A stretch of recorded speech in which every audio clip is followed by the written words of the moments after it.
All right, welcome to Creekside Book by Book, and tonight we're going to look at 2 Kings chapter 4, starting in verse 1, and go through 6:23. So we're not going to go all the way through 6 because there's an odd story break in the chapter break there between 6 and 7, so I'd rather just add that on to next week so we have continuity.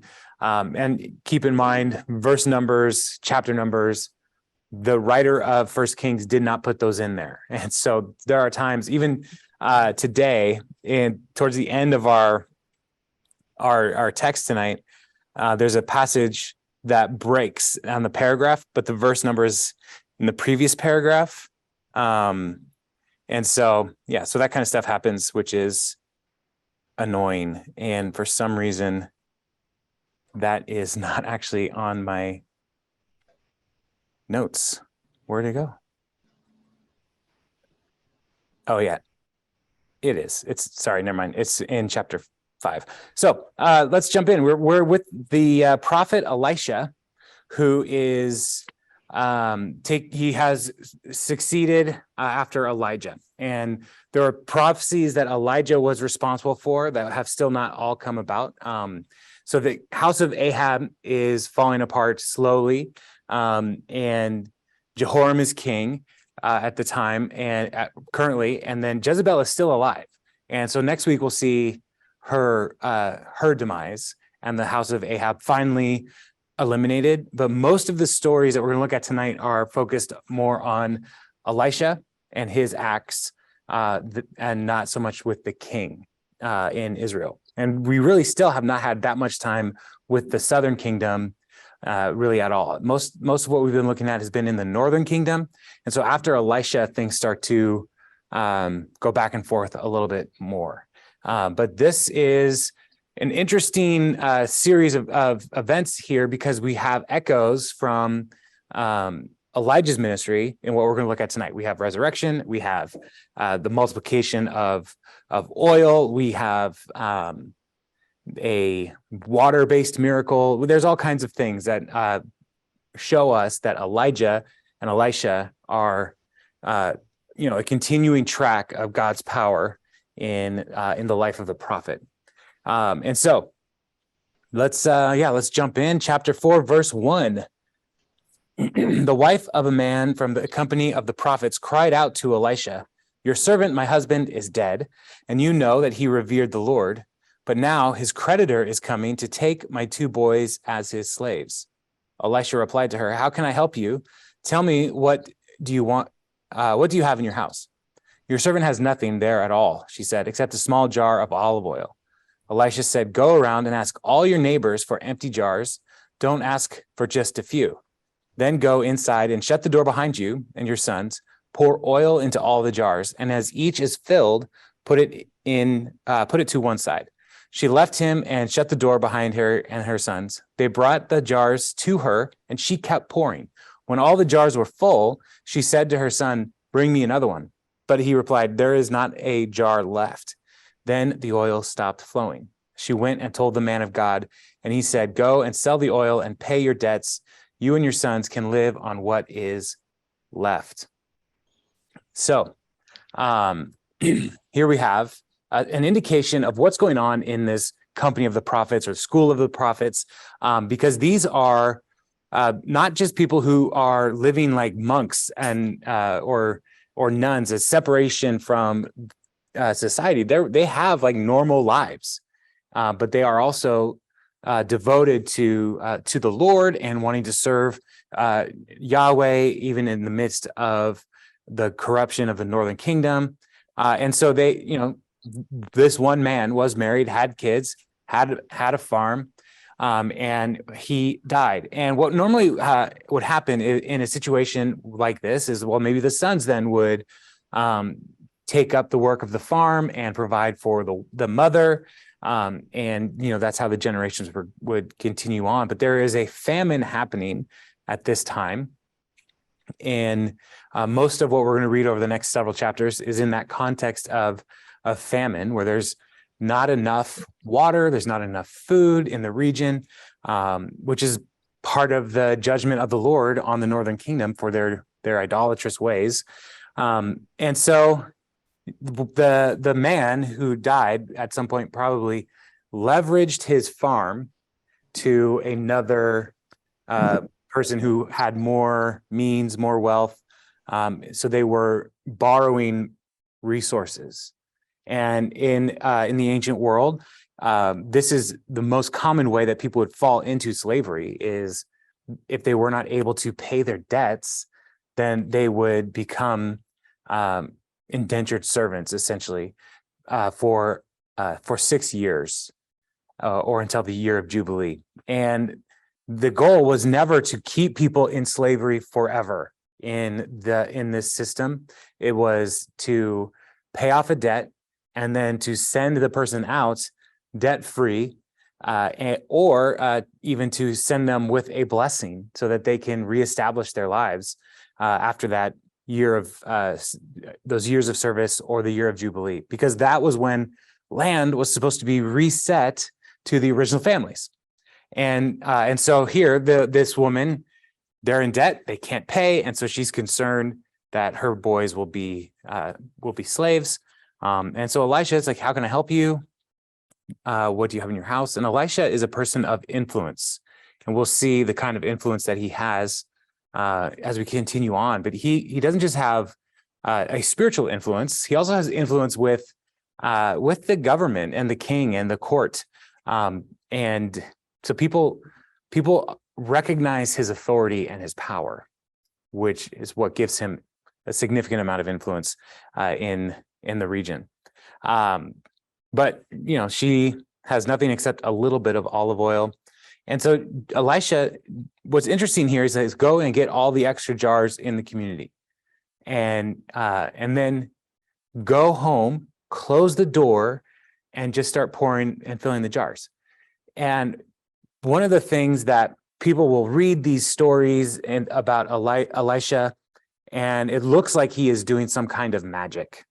And in the ancient world, they might even consider some of his miracles as a kind of magic that is not unlike what they would experience in other cultures. But here, Elisha is removing himself from the situation. Like, Elisha is not the one pouring the oil. Elisha is not even in the room. And so he's showing that, like, the power of God is working in this situation, and Elisha can do this from a distance. He doesn't have to manipulate anything. And the only limitation really in this story is how many jars can they get? And because they just keep pouring and pouring and pouring, and the jars keep getting filled up. And that's what they can then turn and sell to pay off their debts and survive in the coming years. And as soon as they run out of jars, the oil stops. And one of the things I've heard so many sermons on this passage, and a lot of times, people talk about, read these kinds of passages and say, this is what God wants to do for you. And we got to be careful. Can God provide these kinds of miracles? Absolutely. And I've seen God provide financially in my life. I heard a story today about God's miraculous provision for somebody who made their pledge for the Christmas missions offering, and they were planning on just taking that money from their savings account and like fulfilling their pledge. But the week after they made their pledge, somebody gave them a gift of like a check that was the exact amount of their Christmas missions offering pledge. And it was like, oh, wow, this is amazing. And then the next week, their shower like failed. And because they didn't have to take the money from savings, they were able to pay for the repair for the shower that they were going to go give to the CMO. So God provided miraculously for the CMO, but then also God showed his provision for their repair of their house. Like, these kinds of things happen more often than we think. But we shouldn't go around and like tell people, you just need more jars. Like, that should not be the moral of the story here, is get more jars. The moral is like, will you trust the Lord? Will you trust the Lord when it seems like all situations are dire? And so this woman got all the jars in the community and saw God continue to pour oil into these jars. So, yeah, it's a pretty interesting story. And one of the things that I just love about it is the removal that Elisha has from the situation. He's not the one doing the work. And so like he's giving instruction, but it's God doing the work, which is a key piece of all of this. All right. So the next story picks up verse 8. One day, Elisha went to Shunem, and a well-to-do woman was there who urged him to stay for a meal. So whenever he came by, he stopped there to eat. She said to her husband, I know that this man who often comes our way is a holy man of God. Let's make a small room on the roof and put in it a bed and a table and a chair and a lamp for him. Then he can stay there whenever he comes to us. And so this is a tremendous act of generosity for somebody like Elisha, who is an itinerant teacher. He's traveling throughout the region, and having somebody like this who's able to like have the means to like, let's just build a room for him. That's his room. And so like, it's very generous to welcome somebody in like this. And this is something that, I've seen churches do. Like there's a church in Seattle that for years, Calvary Christian Assembly is what they're called. And they're a part of our fellowship, but they have in their building an upstairs with a tiny little apartment that you would never know is there unless somebody told you. But that apartment has been used for missionaries coming through, guest speakers. Like they built that on purpose to have a place that to welcome people who are traveling and providing for them. And so here this woman is doing that. And one day when Elisha came, he went up to his room and lay down there. And he said to the servant, his servant Gehazi, call the Shunammite. So he called her and she stood before him. Elisha said to him, tell her. So Elisha said to Gehazi, because she is standing in front of Gehazi outside of his room, right? So there's a little bit of a telephone game happening here. Tell her, you have gone to all this trouble for us. Now, what can be done for you? Can we speak on your behalf to the king or the commander of the army? So here we see Elisha's influence a little bit. Like you've been so generous. Can I share your generosity with those in charge? Maybe get a tax break or some relief from something. Something like that is kind of maybe what he's talking about. And she replied, I have a home among my own people. And so like, that's enough for her. Like she's cared for is what she's saying there. What can be done for her? Elisha asked. Gehazi said, she has no son and her husband is old. Then Elisha said, call her. So he called her and she stood in the doorway. About this time next year, Elisha said, you will hold a son in your arms. No, my lord, she objected. Please, man of God, don't mislead your servant. But the woman became pregnant. And the next year, about that time, she gave birth to a son, just as Elisha had told her. And so the story, it should remind us of Abraham and Sarah being unable to conceive. And the Lord's words to Sarah was, in about a year, you're going to be holding a baby and you're going to name him Isaac. And so here is a similar echo, like God's provision for a baby that seemed impossible. And so this is what happens. And so it all comes to pass. She's holding a baby. In verse 18, the child grew, and one day he went out to his father, who was with the reapers. He said to his father, my head, my head. His father told the servant, carry him to his mother. After the servant had lifted him up and carried him to his mother, the boy sat on her lap until noon, and then he died. She went up and laid him on the bed of the man of God, then shut the door and went out. So what most people think is happening here with this boy, like it seems like he may have some kind of sunstroke. So he's got a headache and he's weak and tired. And so outside working with the reapers during harvest season, it's hot, it's sunny, maybe had some kind of heat stroke. So he passes away, and she lays him in the prophet's bed. Like that, not in her son's bed, but takes him up to the prophet's room, lays him in the prophet's bed. She called her husband and said, please send me one of the servants and a donkey so I can go to the man of God quickly and return. Why go to him today? He asked. It's not the new moon or the Sabbath. That's all right, she said. She saddled the donkey and said to her servant, lead on, don't slow down for me unless I tell you. So she set out and came to the man of God at Mount Carmel. And so her husband that doesn't know right now, like she hasn't said our son's dead, right? She's like, I just need to go. And so this is maybe like 12 miles of travel to get to Carmel. And her husband's like, it's not, why should you go today? It's not the new moon or the Sabbath. And there was probably some kind of tradition on a new moon festival, like this is a good opportunity to make a commitment to the Lord, make an oath, make sacrifices. You might expect to have an encounter with the prophet. He might be around and available on those kinds of days, or the Sabbath day, which is when people would rest, but also they would find ways to worship in their community. At this point, the synagogue system had not yet been established. And so that's something that happens later during the exile. They start building synagogues for gathering. And so it's one of those things where it's like, her husband's like, I don't understand why you're doing what you're doing, but okay. And so she goes. When the prophet, here in the next section, when the prophet saw her in the distance, the man of God said to his servant Gehazi, look, there's the Shunammite. Run to meet her and ask her, are you all right? Is your husband all right? Is your child all right? Everything is all right, she said, which, as the reader, is not true. We know this. Everything is not all right. But maybe she didn't want to tell Gehazi what was wrong. She wanted to go and see the prophet directly, because so far it's been so much of their communication has been mediated with Gehazi. So maybe she wanted to go directly to the prophet.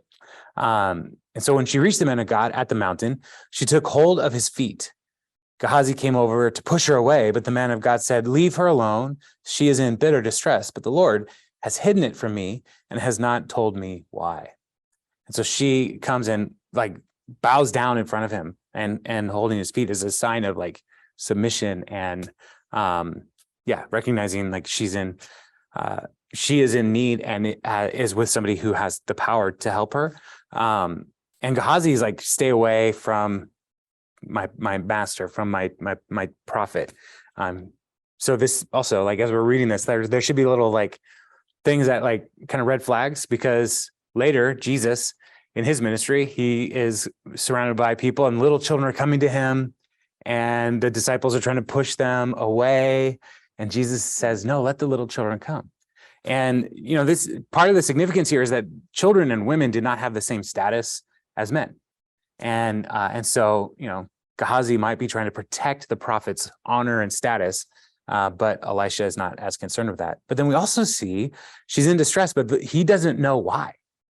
The Lord has hidden it from me. And so Elisha is not just he's not a fortune teller. He's not a soothsayer. He is as much a recipient of God's grace as anybody else. And he doesn't know everything. We're recognizing he has his own limitations in his ministry. The Lord doesn't tell him everything he needs to know. Later, we'll see the Lord tells him a lot of things, but not everything. And so she says, did I ask for a son, my Lord? She said, didn't I tell you, don't raise my hopes. Elisha said to Gehazi, tuck your cloak into your belt, take my staff in your hand and run. Don't greet anyone you meet. And if anyone greets you, do not answer. Lay my staff on the boy's face. But the child's mother said, as surely as the Lord lives and as you live, I will not leave you. So he got up and followed her. Gehazi went on ahead and laid the staff on the boy's face, but there was no sound or response. So Gehazi went back to meet Elisha and told him, the boy has not awakened. When Elisha reached the house, there was the boy lying dead on his couch. He went in, shut the door on the two of them, and prayed to the Lord. Then he got on the bed and lay on the boy, mouth to mouth, eyes to eyes, hand to hand, and he stretched himself out on him. The boy's body grew warm. Elisha turned away and walked back and forth in the room, and then got on the bed and stretched out on him once more. The boy sneezed 7 times and opened his eyes. Elisha summoned Gehazi and said, call the Shunammite, and he did. When she came, he said, take your son. She came in, fell at his feet, and bowed to the ground. Then she took her son and went out. So this is so she tells him, like, did I ask for a son? The answer actually is no. She did not ask for a son. Elisha said, you will have a son. She didn't ask for the son, but now she's got the son. And it's like, this is just the blessing that she did not expect and now has lost. And so don't get my hopes up. Look at this pain that, like, she's hurting here. This is not what she expected. And then it's just the rug's pulled out from under her. And so Elisha is like, oh, we'll make it right. And so sends Gehazi ahead with the staff, thinking maybe there's some kind of authority Gehazi has. But Gehazi is not Elisha. And so his effort to come and like put his staff on the boy's head, like nothing happens. And I don't know if it's because Gehazi doesn't have the same kind of faith, doesn't have the same kind of authority. We don't know. It doesn't work.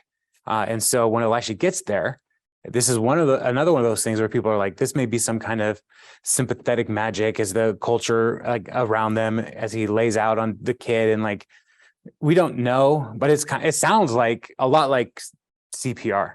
It's kind of what it sounds like. And so he does this stretching out on the kid, and he warms up, and then he does this again, and then it says he sneezes 7 times. And the word for sneeze, as I was researching this, like this is one of those things that is a unclear word. We don't know for sure what he did 7 times. And so people have gone with sneeze, but it could also be moaned, it could also be convulsed. So there could be some kind of spiritual thing happening here as well. And this could be some kind of exorcism that is being performed in a spirit leaving the boy. We don't really know, but the boy was dead and he's alive again, which is not uncommon, not unlike Elijah in his ministry as well. And so we've seen Elijah perform miraculously for food. Now Elisha is performing miraculously in oil, and we'll see a food miracle later. And we've seen Elijah pray for somebody and they were resurrected. And here we have another example of Elisha praying for somebody and that person being resurrected as well. And so there are these consistent workings between the two prophets and their ministry. And so some people will look at texts like this and say, well, maybe they're just telling the same story twice. But there's enough variation in the details to say, no, this is a unique thing that Elisha is experiencing. It's not just somebody saying, yeah, Elijah did that, Elisha did it too. No, it's like, this is a different event. There's enough going on here. And so, yeah, so we're just being reminded in these stories, though, that Elijah, Elisha, men of God, walking in God's authority. God is doing amazing, wonderful things through their service. So verse 38, Elisha returned to Gilgal, and there was famine in that region. While the company of the prophets was meeting with him, he said to a servant, put on the large pot and cook some stew for the prophets. One of them went out to the fields to gather herbs and found a wild vine and picked as many of its gourds as his garment could hold. When he returned, he cut them up into the pot of stew, but no one knew what they were. The stew was poured out for the men, but as they began to eat it, they cried out, man of God, there is death in the pot, and they could not eat it. Elisha said, get some flour. And he put it into the pot and said, serve it to the people to eat. And there was nothing harmful in the pot. And so this is a purification miracle of sorts. And so if there's a famine, you're looking at everywhere for different food options, right? And so this guy finds this, what looks like, just like a yellow pumpkin, right? A yellow squash. And so it's these gourds, and he picks them all and he brings them back. He's like, I found this, everybody. And nobody stopped to say, we don't know what that is. Nope, just cut it up, throw it in the stew. Let's see what happens. It turns out it is poisonous. And there are different plants that people have said this could be that are native to the region. And so while we don't see anybody actually dying from the pot, from the food, it seems like they recognize, like, there's something wrong here. We can't eat this. So what Elisha does, though, is interesting, because here he just takes flour and puts it in, and it purifies the pot. And we don't really know why that works. And this is, again, like people have a lot of different scholars are trying to come at this and say like Elisha is like the counter magician from the courts of the pagan empires around them. And so like they're doing these things, and he's doing these things in a way that is saying like, this is where the real power is. So it's not magic, but the people would have recognized like, oh, the priests in Moab did that similar thing. And so what Elisha is doing is saying like, yeah, but this actually works. Like I'm actually doing this. And so over and over again, though, what Elisha's story is saying is he's not the one doing really anything. It's the Lord working through him. And so when he prays, it's God working. When he tells the people to pour the oil, it's God working. Even here, throwing flour in a pot probably shouldn't do anything. But here God is using this as a way to purify the food. And so that's something just to keep in mind. So as you're reading through these, we have all these stories happening over and over again, and there may be a counter narrative that he is trying to, or that the writer of Kings is providing to us to counter what the pagan priests and pagan prophet people might be trying to do as well at this time. So, verse 42, a man came from Baal Shalishah, bringing the man of God 20 loaves of barley bread baked from the first ripe grain, along with some heads of new grain. Give it to the people to eat, Elisha said. How can I set this before 100 men? His servant asked. But Elisha answered, give it to the people to eat, for this is what the Lord says. They will eat and have some left over. Then he set it before them, and they ate and had some left over, according to the word of the Lord. So this is a multiplication miracle as well. And it should, like, this is another flag here. Like, man, this sounds awfully familiar to the ministry of Jesus.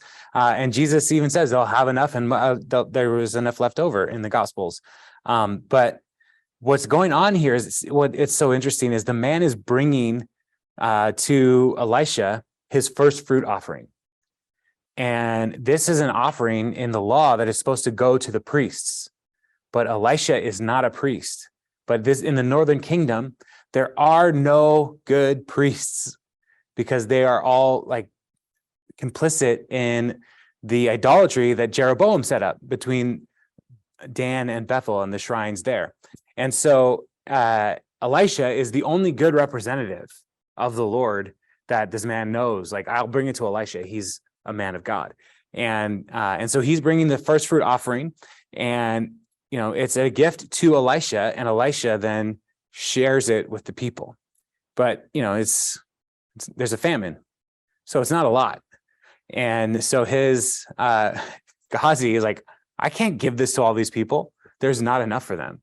And so again, he says, well, just start serving it to them. There'll be enough left over. And so 100 men are provided for. And so if this is the school of the prophets, this 100 men might also include their families. So there's a lot of folks. There's more than 100 men, most likely. Just as in the feeding of the 5,000, that's counting the 5,000 men that were there that Jesus provided for. But there were also women and children as well. And so again, these are stories we read in the Old Testament. We see echoes from past things with what God had done so far. But then as we continue on, we see in the ministry of Jesus, these similar kinds of things echo forward from the story. And so we should just remember, like, God is consistent. Like God is not limited to a one-time situation. He desires to bless. He desires to provide. And, you know, we can read these stories and say, look what God can do. But we should never try to say, like, this is what God must do. And so we should be cautious and cautious and hopeful in how we approach these things, because, you know, God's in charge and we are not. So, all right, this chapter 5 is one long story. And I first really encountered this story when I was and really had a good time with it when I was in the band. We were playing for a church camp, and the lead pastor of the church, Ken Hutcherson, former Seahawk, he was the camp speaker for this junior high camp, which was just such a great experience all around. The camp was great. Kids are great. Ministry was cool. But he spent the whole weekend talking about this passage to junior hires.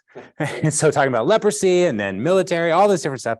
It was just so good. And so this is I just have a lot of really warm feelings and affection for this story because, it was just that weekend was just very life-changing for me. So verse 5:1.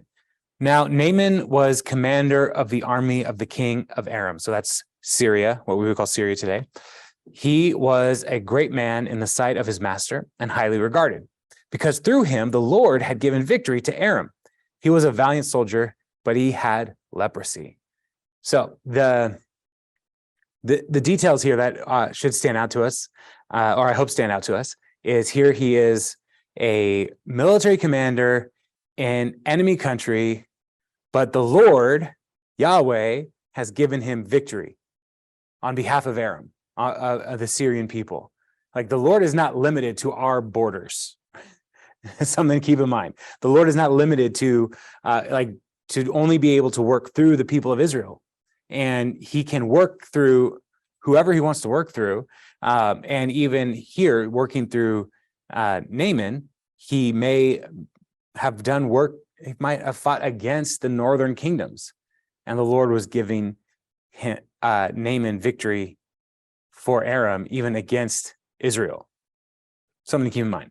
Now, bands of raiders from Aram had gone out and had taken captive a young girl from Israel, and she served Naaman's wife. She said to her mistress, "If only my master would see the prophet who is in Samaria, he would cure him of his leprosy." And leprosy is not like Hansen's disease. We should just make that note. Like, today, what we call leprosy is Hansen's disease. There's nerve endings that start failing, and that's why people may lose digits and feet and hand. Like they just stop feeling parts of their body. That's what we call leprosy. This is more like scaly skin, psoriasis, and really bad. Is it psoriasis? Yeah. Eczema, like those kinds of things that like really bad, really painful. And one of these kinds of illnesses made people unclean in all kinds of different cultures, not just in Israel. And so if you had leprosy, you were often treated as an outsider. And so Naaman, a man of valor and strength for his people, also has this illness that keeps him from being fully a part of society. And so the raiders from Aram went and took these slaves, and one of them is this Israelite girl who urges her mistress to go to say, like, you need to go see the prophet in Samaria. He can help Naaman.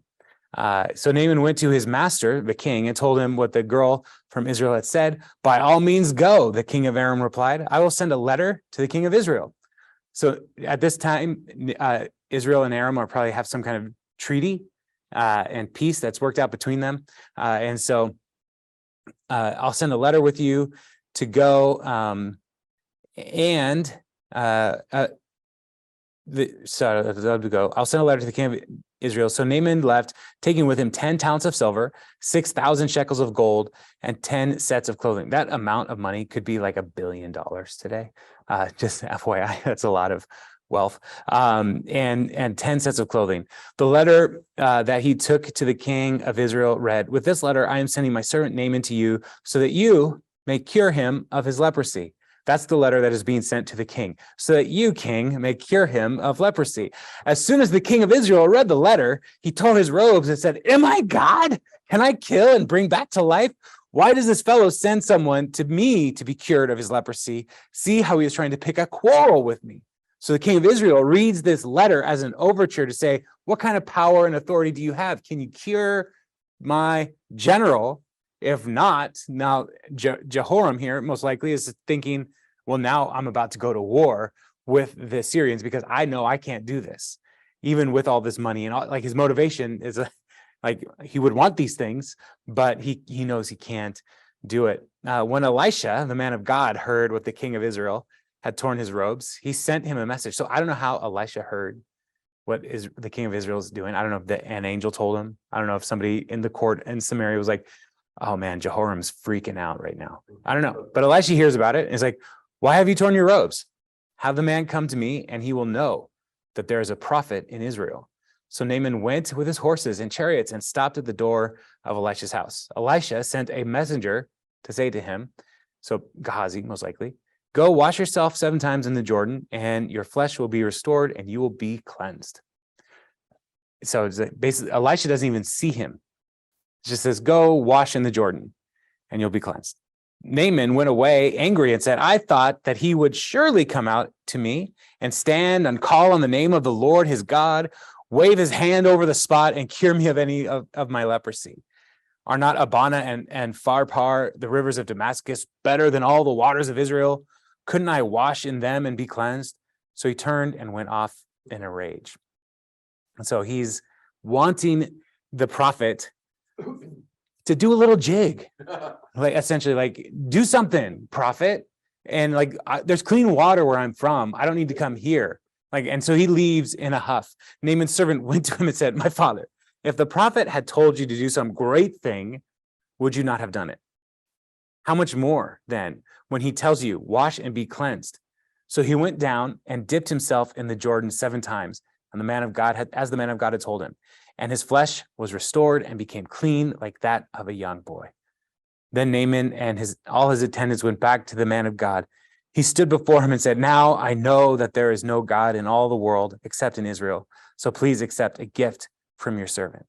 The prophet answered, as surely as the Lord lives, whom I serve, I will not accept a thing. And even though Naaman urged him, he refused. If you will not, said Naaman, please let me, your servant, be given as much earth as a pair of mules can carry, for your servant will never again make burnt offerings and sacrifices to any other god but the Lord. But may the Lord forgive your servant for this one thing. When my master, the king, enters the temple of Rimmon to bow down, and he is leaning on my arm, and I have to bow there also. When I bow down in the temple of Rimmon, may the Lord forgive your servant for this. Go in peace, Elisha said. So the man's cleansed, brand new, wants to pay Elisha for his services. But again, Elisha didn't do anything. He's not the one healing Naaman. He tells him how to be healed, but Naaman actually has to do the work of washing 7 times in the river, and that's the Lord doing all of that. And so that's why Elisha's like, I'm not going to take money from you because you don't make me rich. I don't want you to feel like I'm indebted to you in any way. No, it's the Lord doing this. So Naaman asks to be able to take dirt back. And the reason is because he wants to build an altar to the Lord in Syria, in Aram. So this is not the land of Israel, but he wants to take the land of Israel with him so that he can make an altar there on holy ground.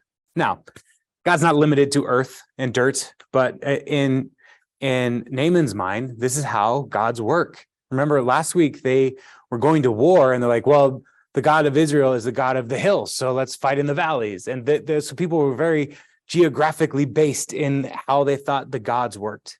And I'm sure Elisha was like, you're going to just wear out some mules, but okay, go for it. But then there's this wonderful little thing here where he's like, look, I am going to devote my life to the Lord. I'm confessing that he is the only God, but I also have responsibilities in my job to the king. And so when he goes in and he needs me to help him bow down, that I have to bow with him, but I'm not bowing to Rimmon. I know that whatever's happening with Rimmon is nothing compared to Yahweh. And so Elisha tells him to go in peace. Like Elisha is recognizing the salvation work that's happening in Naaman's life here is more powerful than having to go into a building and help an old man kneel down. And so, yeah. So, I mean, this story is fascinating. And it doesn't work the way anybody would think it would work. Even now, when you talk about like miracle services, like people are like, you got to lay your hands on the person just right and all these different things. And there's people who try to work out formulas and try to say, this is how you pray for somebody to be healed. And Naaman's story is like, nah, just go rinse in the water. And the prophet doesn't do anything. And God can still heal. And so we one of our challenges is we want to see we want to see things happen and see the work happen, and then we can know it's happening, right? And so, like, I have a friend in high school who would not eat food if he did not see his mother prepare it. Like, it's like that kind of confidence. And I mean, just thinking about it's like, Johnny, your mom's got to be exhausted. But like that kind of confidence in, like, I've seen it, I can trust it. And this is one of those stories where it's like, I don't see God doing anything really. I don't see the prophet doing anything, but God is still working. And can we trust that? And so we have, and Elisha is just a man of honor, a man of the Lord. I'm not going to take any money. Doesn't work that way for everybody in this story. And we pick up in the next paragraph. After Naaman had traveled some distance, Gehazi, the servant of Elijah, the man of God, said to himself, my master was too easy on Naaman, this Aramean, by not accepting from him what he brought. As surely as the Lord lives, I will run after him and get something from him. So Gehazi hurried after Naaman. When Naaman saw him running toward him, he got down from the chariot to meet him. Is everything all right? He asked. Everything's all right, Gehazi said. My master sent me to say, 2 young men from the company of the prophets have just come to me from the hill country of Ephraim. Please give them a talent of silver and 2 sets of clothing. So not nearly all that Naaman brought, but it's a significant investment in the world of Gehazi.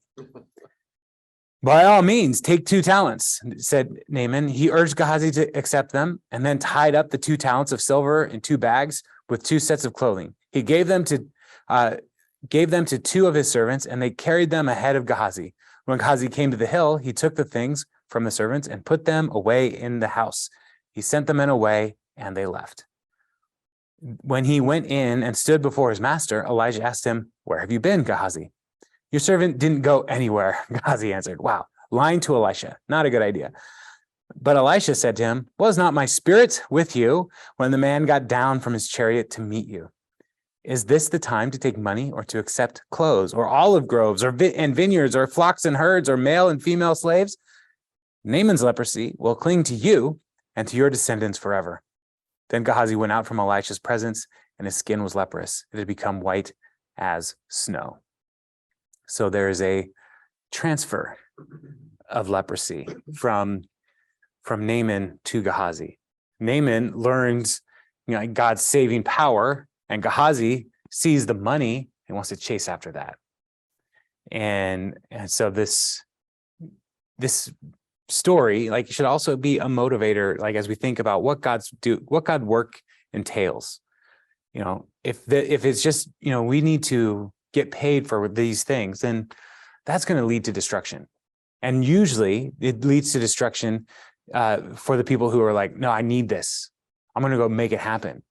And it's not a critique to say that, like, people who work for churches or whatever should not get paid. Like, we see that it's spelled out throughout the scriptures, but here, Gehazi is a man under Elisha's authority, and Elisha rejected the payment, but Gehazi then rejected Elisha's authority. And so he pursued after this for himself, and he lied about it. He said, my master sent me. There's 2 people who I'm going to give this to.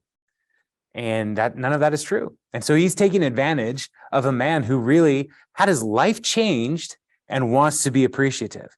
Naaman did nothing wrong here. But the prophet can see through all of that as he comes back. And yeah, it's just a fascinating, weird little story, addendum to the story here. Like, we get the miracle, but then we also see, like, you know what? Even when God's doing amazing things, there's still dum-dums around who try to take advantage of people. And so we need to watch out for dum-dums. Chapter 6, the company of the prophet said to Elisha, look, the place where we meet with you is too small for us. Let us go to the Jordan, where each of us can get a pole, and let us build a place there for us to meet. And he said, go. Then one of them said, won't you please come with your servants? I will, Elisha replied, and he went with them. They went to the Jordan and began to cut down trees. As one of them was cutting down a tree, the iron axe head fell into the water. Oh no, my lord, he cried out. It was borrowed. I I love that detail. I was borrowing that tool. The man of God asked, where did it fall? When he showed him that place, Elisha cut a stick and threw it in there and made the iron float. Lift it out, he said, and the man reached out his hand and took it. Now, this is a fun little story because like the company of the prophets is growing.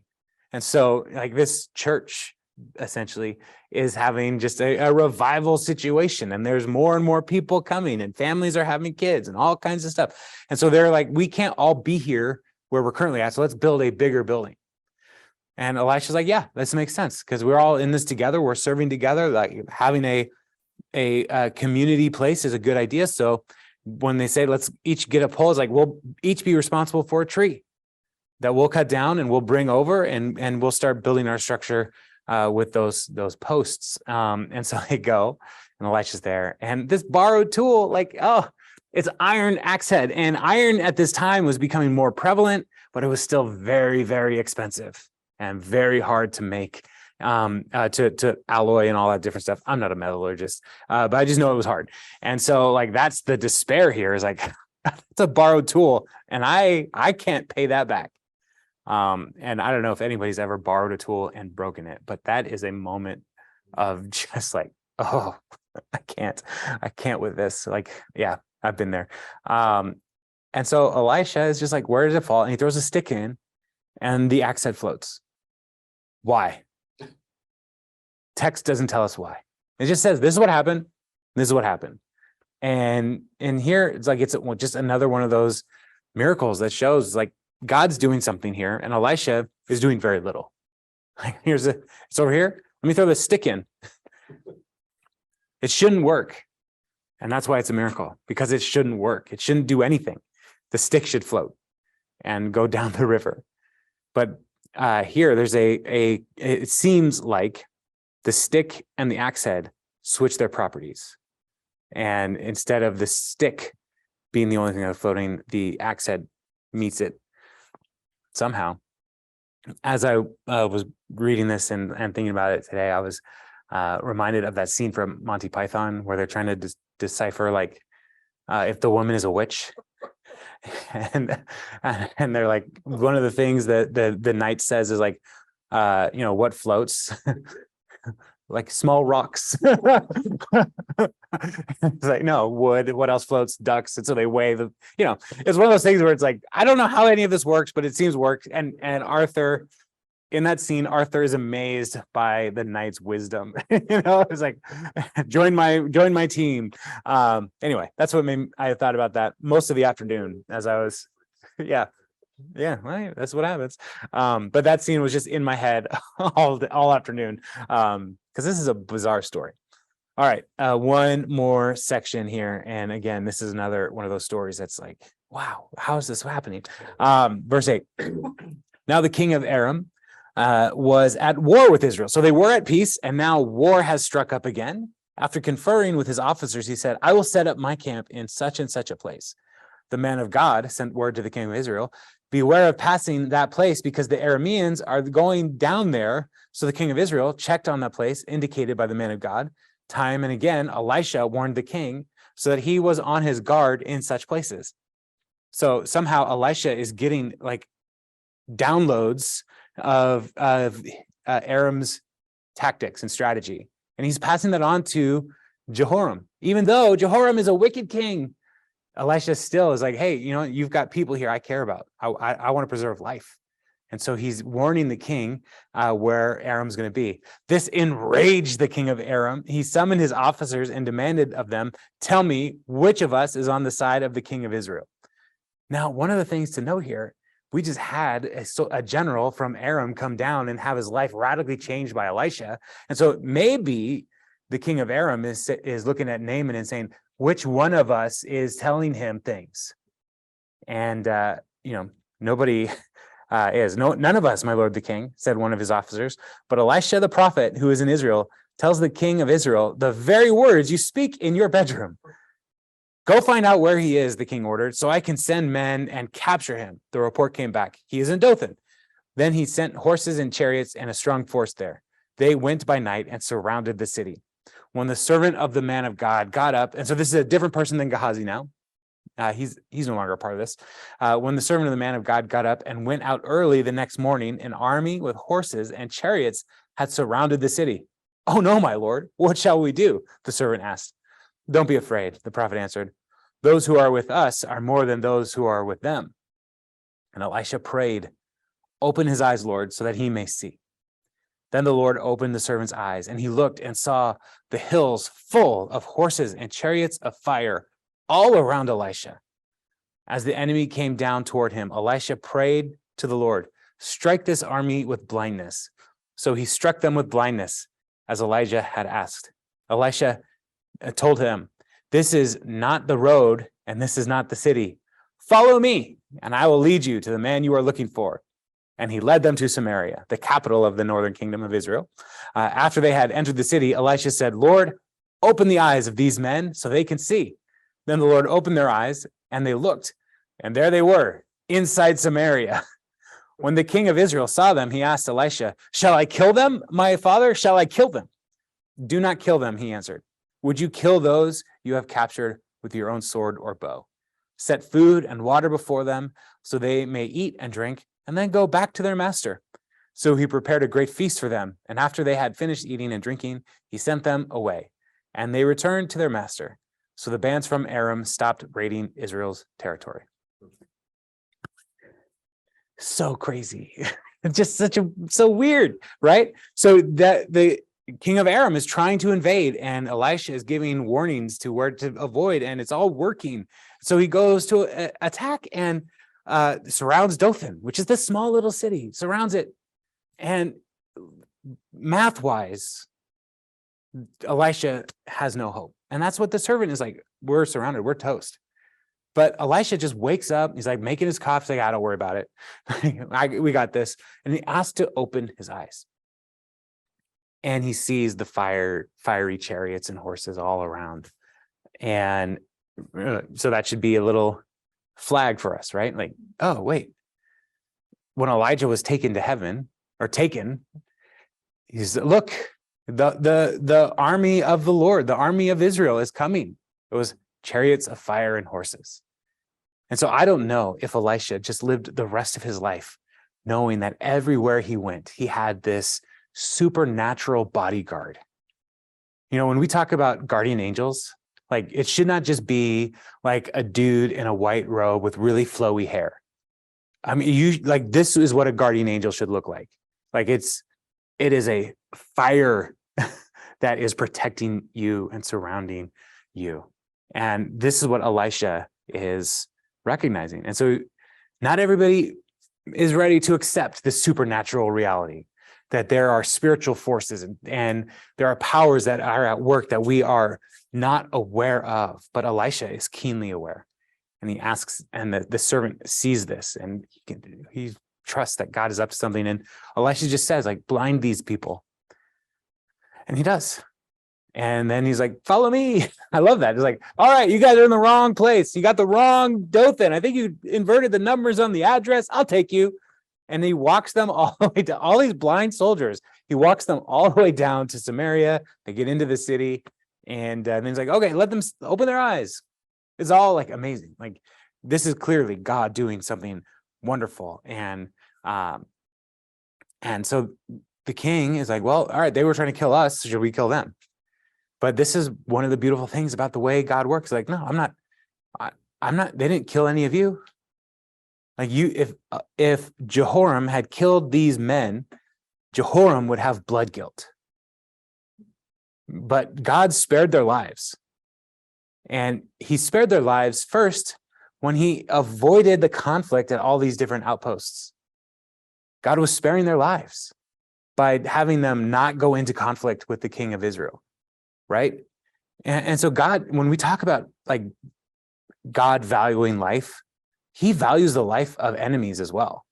Like, God does not want anyone to perish. But to see, like, here, it's like Jesus' ministry hasn't happened yet, but to see the power of God in the nation of Israel is one of the greatest testimonies that Israel has. And for the nations around to be able to see, like, look, we were a unit of 100 soldiers, who knows? And we were totally blind. We were in enemy territory and we were led right into the capital of the city. We could have been executed, but instead of being executed, we had just the best dinner. And then we went home. That's God. That's the God of Israel, like doing that kind of work. And so when Jesus talks about in the Beatitudes, and we're going to get into the Beatitudes in just a couple of weeks on Sunday morning, but when Jesus talks about, you have heard it said, hate your enemies, but I say to you, love your enemies. This is what loving your enemies looks like. Like that's like the kind of story where it's like, well, yeah, Elisha was special. He was different. But what Jesus is saying is like, no, like this is what God wants us to do. This is what the Father calls us to do, is to be compassionate, to be gracious, to love our enemies, to not go out and trying to destroy people, but to look for ways to preserve life. Because as long as there is life, there is hope for the gospel to reach that person. So, yeah, Elisha is awesome. I mean, we'll have more of Elisha's story next week, but like what God is doing through Elisha is truly amazing. And it seems like it is more than what Elijah did. And so there's a expanding of power and influence. And where Elijah felt like he was alone, Elisha has a community, the school of the prophets that's working around him and with him. And are they perfect? No. Do they borrow tools and lose them in rivers? Sometimes. But God still provides. So so that's where we'll stop tonight. And then we'll come back in 6:24 next week. And we'll probably try to get through 10 next week. We will see. So at least 9. We'll see. Any questions? Any questions from what we covered this evening? Kevin. So do we know is it possible that Naaman could have been one of the people here that went to Dothan and maybe, yeah. So I don't know. Yeah. He's worshiping God, and so maybe this is. Yeah. I mean, I don't know. We can't know for sure, right? Because they're not listed, so we can't just speculate. I would imagine that if Naaman was there, like they would say that. Yeah. Like Naaman or Naaman, because we just read about him. So unless, and chronology is not as important to the ancient writers as it is to us. So unless the stories are out of order, that could be a possibility as well. We don't know. But it is still like whoever this general is, who's like, yeah, he just says whatever's in you're saying. Like, even if God was in your bedroom, like, and truth is, God is in his bedroom. Like, God is everywhere. And so it's not surprising to Elisha to have this kind of information. So yeah. Any other thoughts, questions? Kevin, you got another one? All right. Okay, the boy sneezing. Yeah. Do we know if that word is used anywhere else? Let me see here. I did. I copied a note about it. Let me, if I can. Can you repeat the question? Yeah, the question is Thank you. the word for sneezing. Is it used anywhere else? So let me scroll to where that note is. Or 35. Yes, thank you. The word translated sneeze occurs only here, and its meaning is uncertain. From the context, other possibilities would include convulsed or moaned. So yeah, and my footnote doesn't work in this app the way I want it to. So yeah, so it's a strange thing that happens. It happens 7 times. Like if you're looking at numerology, like you see the word 7, and the 7 in the scriptures is a number of completion. So following the pattern of creation, God created in 6 days and rested on the 7th. That's the week. And so it might be whatever he did, like if it was sneezed, moaned, convulsed, whatever it was enough to complete the work. Is one way you could look at it. So why he would sneeze, I don't know. Like and I don't know why. Like I'm not a Hebrew scholar. Hebrew is hard. It's very hard. And so like, I don't know why translators choose to translate it as sneeze if it only occurs here. I don't know. Yeah, any other thoughts or questions?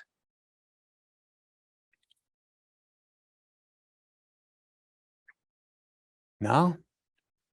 All right then, y'all. Yeah, we'll be back next week then, and we will jump in at 6:24. And so if you want to read ahead, I would encourage you to read through at least 9, and then maybe even 10. But yeah, we'll be back together next week. And yeah, have a good week, everyone. Thank you. God bless. Thank you.